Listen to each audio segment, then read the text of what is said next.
Assalamualaikum warahmatullahi wabarakatuh. Halo sahabat Rafka dimanapun kalian berada, senang sekali rasanya Rafka pada kesempatan kali ini bisa kembali hadir dan kembali menemani kalian sahabat Rafka dalam podcast Sabar, Santai bareng Rafka. Alhamdulillahirrabbilalamin wa bihi nasta'in ala umuri dunya waddin wa ala alihi wa sahbihi ajma'in amma ba'du. Sahabat Rafka semua, dimanapun kalian berada yang mungkin sekarang sedang kesepian atau sedang sendiri, sedang galau. Daripada galau, lebih baik dengerin podcast Rafka. Mudah-mudahan bahasan kali ini bermanfaat. Dan setelah bahasan tempo lalu kita membahas tentang golongan atau orang-orang yang akan masuk surga. Dan kali ini kebalikannya. Pada kesempatan kali ini Rafka bakal membahas sebuah judul, yaitu umat Rasulullah yang masuk golongan ahli neraka. Baiklah teman-teman semua, pada waktu itu Rasulullah SAW pernah mengalami kesedihan yang luar biasa sehingga sampai menitikkan air mata.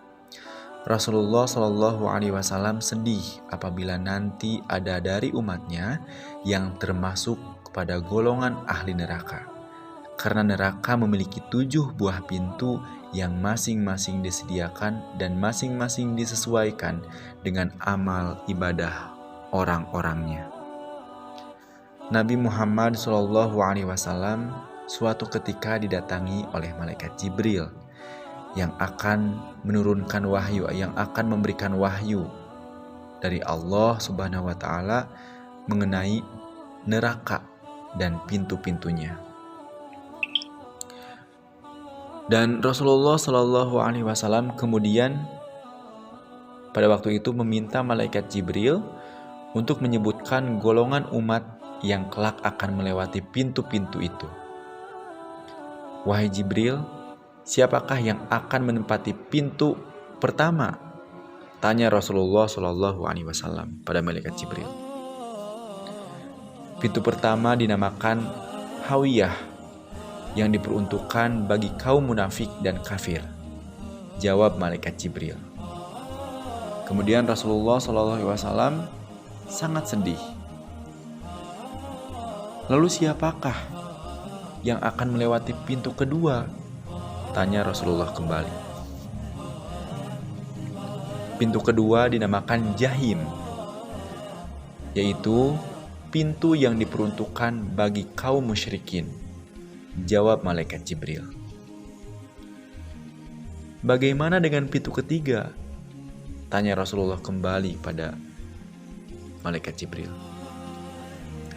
Pintu ketiga dinamakan Sakor, yang diperuntukkan bagi kaum Sobiin atau kaum Sobin atau kaum penyembah api. Jawab malaikat Jibril. Selanjutnya, pintu keempat untuk siapa? Tanya Rasulullah pada malaikat Jibril. Pintu keempat dinamakan Lado, yaitu pintu yang disediakan untuk iblis dan pengikut-pengikutnya. Jawab malaikat Jibril kepada Rasulullah SAW. Kemudian Rasulullah SAW terdiam sejenak. Beliau berharap tidak ada satupun pintu neraka yang diperuntukkan bagi umatnya. Kemudian pintu kelima dan pintu keenam untuk siapa? Kata Rasulullah SAW melanjutkan pertanyaannya pada malaikat Jibril. Pintu kelima dinamakan Hutomah, yaitu pintu yang diperuntukkan bagi Yahudi. Sedangkan pintu keenam dinamakan Sa'ir, yaitu pintu yang disediakan untuk kaum kafir. Jawab malaikat Jibril pada Rasulullah SAW. Wahai Jibril, sekarang ceritakan kepadaku tentang pintu neraka yang ketujuh itu. Pinta Rasulullah SAW kepada malaikat Jibril. Kemudian ketika mendapatkan pertanyaan seperti ini, malaikat Jibril sejenak diam, seperti ragu hendak menceritakannya. Akan tetapi, karena Rasulullah Shallallahu Alaihi Wasallam terus mendesaknya, maka malaikat Jibril tidak kuasa untuk menolaknya. Dan beliau pun menjawab, "Ya Rasulullah, pintu ketujuh itu adalah pintu yang diperuntukkan bagi umatmu yang berdosa besar dan meninggal dunia sebelum mengucapkan tobat." Jawab malaikat Jibril kepada Rasulullah yang terlihat sedikit ketakutan ya pada waktu itu. Kemudian begitu mendengar penjelasan yang terakhir ini, Rasulullah Shallallahu Alaihi Wasallam langsung pingsan.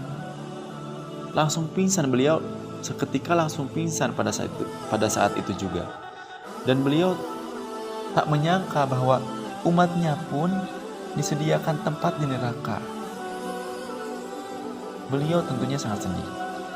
Kemudian setelah beliau sadar dari pingsannya, Rasulullah Shallallahu Alaihi Wasallam masih tampak sedih sekali. Beliau tidak dapat menahan air matanya yang menetes yang menetes di pipinya. Terlihat sangat sedih melihat mendengar pernyataan dari malaikat Jibril itu. Aduh, Masya Allah. Alhamdulillah.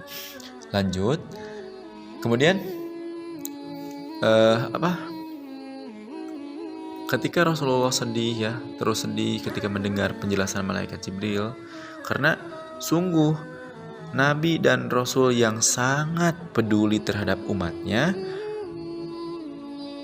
Bahkan setelah sepeninggalannya, Rasul itu sangat merindukan, sangat mencintai, sangat menyayangi kita sebagai umatnya. Semoga kita mendapat syafaat dari beliau, Rasulullah Shallallahu Alaihi Wasallam. Amin ya Allah ya Rabbal Alamin.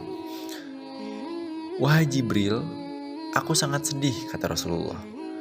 "Aku sangat sedih mendengar penjelasanmu. Apakah ada umatku nanti yang akan masuk ke pintu ketujuh itu?" tanya Rasulullah Shallallahu Alaihi Wasallam dengan kesedihan yang mendalam. Dan ternyata malaikat Jibril mengangguk, yang berarti bahwa memang akan ada umat Nabi Muhammad Shallallahu Alaihi Wasallam yang masuk kepada pintu neraka melalui pintu yang ketujuh itu. Akan masuk neraka melalui pintu ketujuh itu. Namun kata malaikat Jibril, hanya umat Nabi Muhammad Shallallahu Alaihi Wasallam yang melakukan dosa besar dan mati sebelum bertobat. Dan mati sebelum bertobat saja, kata malaikat Jibril, yang akan melewati pintu ketujuh itu. Jadi kalau misalkan umat Rasulullah yang walaupun melakukan dosa besar, akan tetapi dia taubatan nasuha sebelum meninggalnya, insya Allah tidak akan masuk pintu neraka yang ketujuh itu. Itu penjelasannya. Dan begini asbabun nuzulnya. Mungkin ada teman-teman sahabat Rafqa semua ada yang bertanya-tanya bagaimana asbabun nuzulnya. Nah ini, selama beberapa hari setelah kedatangan malaikat Jibril itu, Rasulullah Shallallahu Alaihi Wasallam tidak berbicara dengan orang lain. Beliau hanya mengurung dirinya di dalam rumahnya.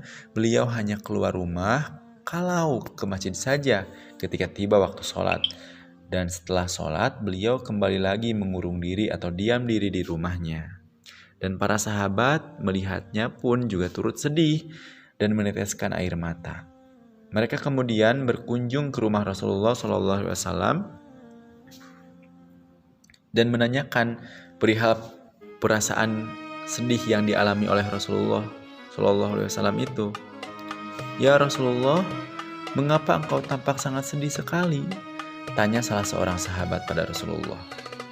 "Wahai sahabatku, Sesungguhnya Jibril telah datang kepadaku dan menyampaikan wahyu tentang neraka yang memiliki 7 pintu.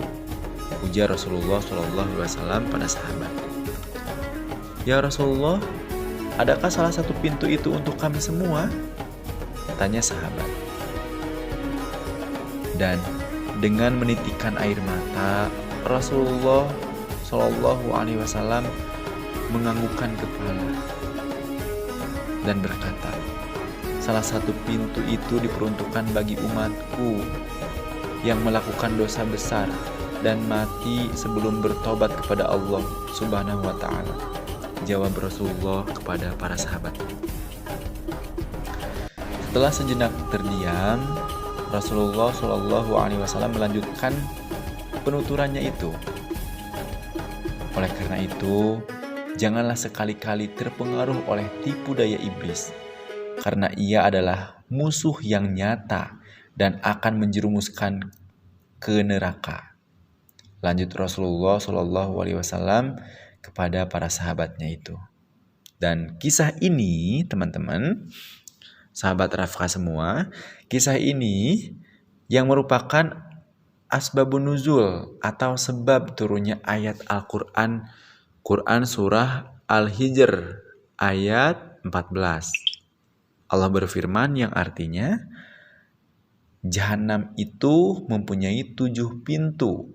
Tiap-tiap pintu telah ditetapkan untuk golongan tertentu dari mereka. Wallahu a'lam bishawab. Shadaqallahul azim. Itu Quran surah Al-Hijr ayat 14. Nah, teman-teman semua, sahabat Rafqa semua, mudah-mudahan penjelasan yang Rafqa jelaskan barusan mudah-mudahan jelas dan dapat kita ambil hikmahnya, dapat kita ambil pelajarannya, dan mudah-mudahan Rafqa berdoa untuk Rafqa pribadi khususnya, umumnya buat sahabat Rafqa semua dimanapun berada, buat kamu semua dimanapun berada, mudah-mudahan kita semua, khususnya juga orang tua Rafqa, sahabat-sahabat Rafqa kalian semua, dan keluarga Rafqa semua, mudah-mudahan tidak termasuk orang-orang yang akan menjadi golongan ahli neraka. Amin ya Allah ya Rabbal Alamin. Gitu teman-teman. Sahabat Rafqa semua, mungkin itu yang dapat Rafqa sampaikan terkait golongan umat Rasulullah yang akan, atau golongan orang-orang yang akan masuk neraka.